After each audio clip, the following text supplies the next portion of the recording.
Handak pangthokhiba Neet ki exam da Mai Paaktuna MBBS tamnaba Thaurang Leiribi Khumanthem Angelica gi mayum akai tumna Mei Chaakhrabadagi Pallepham Khangdana Leiribi sina maram oiraga Dr. Tamba fangbagi nungaiba du chapchana fangaudri Hiramasigi matangda TOMTV gi akhanaba paudamama Khumanthem Angelica More Ward number 7 Turel Wangmadagini Mahak Angang oiringaidagi Bishnupur Ward number 11 Mamang Lekaida Leiba Maboki Miyumda Leiraga Larik Laisu Tamlakhe Machin Mokpo ahumgi manungda mahakna kokhan laihanne Apokpi Kamalana Mapuroibi yaudana macha ahum semnaba more da dukana mafamduna honarakhibane Handak chahigi Neet examination da state asigi oina rank 34 da pass dauduna MBBS tamnabagi khudong chaba phangba ngamkhe Mei thagi ahum da thokhiba irang aduda more da leiba maitei singi Yum-Kei Mei thaduna maitei sing tanthorakpa aduda Mahaki apokpi amadi maupuanupa hingnaba lanjennarakibane Irang thokpa matam aduda Angelica di Kaisampata leiba girls hostel amada leiduna Neet examination gidamak sem saduna leikhi Irang adugi pau tabada mahaki apokpi mama amadi maupuanupa karamba fibhamda leiramgani khanbada masa thak thak nikhi Apokpi mama moredagi chelaktuna akampata leiba Ideal Girls College ta hangba relief camp ta leire haibagi pau fangbada wakhal khara yamkhe adubu Kangkhong chairaba phibam aduda mahak pukning changna entrance examination gidamak hotnaba haibadudi araiba ma oikhide mahaki punsida thokliba thodok wathok sing aduna parama oiraga khachikna honakhi tungda hona jamalgi mahai fangba ngamkhi adubu sel thumgi awaba madi mahaki punsida hauzik oiriba phibam asina mahak doctor tamba ngamgadoribra haibagi langtaknaba madi fahori Asiguma fibham asida ninghanaba tawdana punsigi khongpham ama semnaba mahakna honakhiba swing adugi matangda Khumanthem Angelica na TOMTV da hai Mei ahumda thokhiba thodok adugi pau hek tabada pukningda akiba magaloinana wakhal yamna wakhi thodok aduna lairik ta pukning changba ngamkhide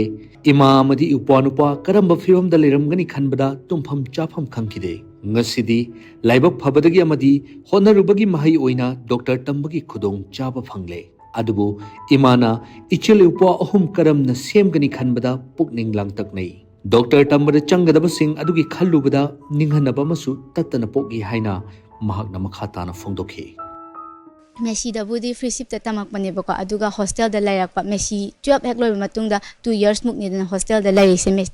medical ge adui kanda isada changba paisa adagi adudagi hena di changaka doini dana aigi adum semester exam achoba ma college ki tap ta tamaka doini na ado sum nungai ta badi am phai amarom da isada budem khandoi amarom da lak amarom da aina minus state ki da sum 91 list yare aduga nakal amarom da di sum kaino ta harabam budi ka sum yamna kaigumba sigi thabak se torom da taraga yam excited oigadaba do sigumba langa se kaim leram da taraga yam haraujagadaba do naina budi tawe ado sum exam kaino gi matang da adum hostel aina hostel da lerpa kan da hostel gi fee ke pithogra kan da isagi expenditure amasum amasu changi dana like laiba boy laiba adagi adu mama na thare e ado sum phone tawba kan da nang mama nang adu da laire aisu sum nungai tabado aije kamaina tawduna kokka sum wakhal duna sum adum hauzik sum dum di tawe baka adu mangonda so haine kamai tawdoino counseling di naksalakani aduga emission gi sum hairakani dana adu khaktang na su oiroi aigi changba khotba loina muk lorakadoine kholakadoine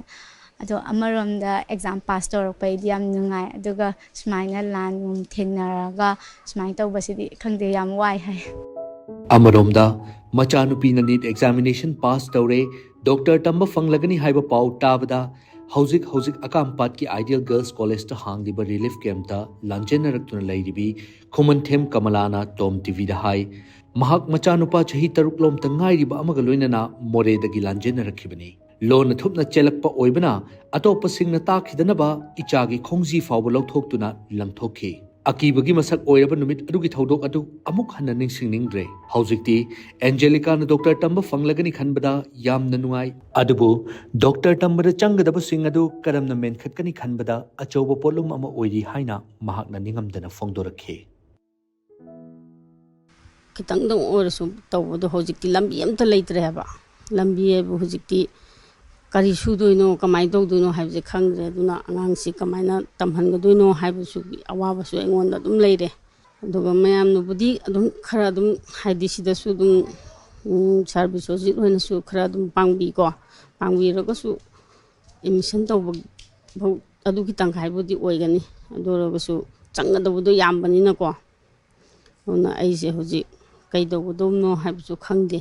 ꯑꯗꯨ ꯃꯈꯥ ꯇꯥꯕꯗꯁꯨ ꯑꯃꯨꯛꯀꯁꯨ ꯏꯆꯥ ꯑꯅꯤꯁꯦ ꯑꯃꯨꯛ ꯂꯥꯏꯔꯤꯛ ꯇꯝꯍꯟꯒꯗꯕꯅꯦꯕ ꯑꯗꯨꯗꯨꯅ ꯍꯧꯖꯤꯛ ꯑꯩꯈꯣꯏ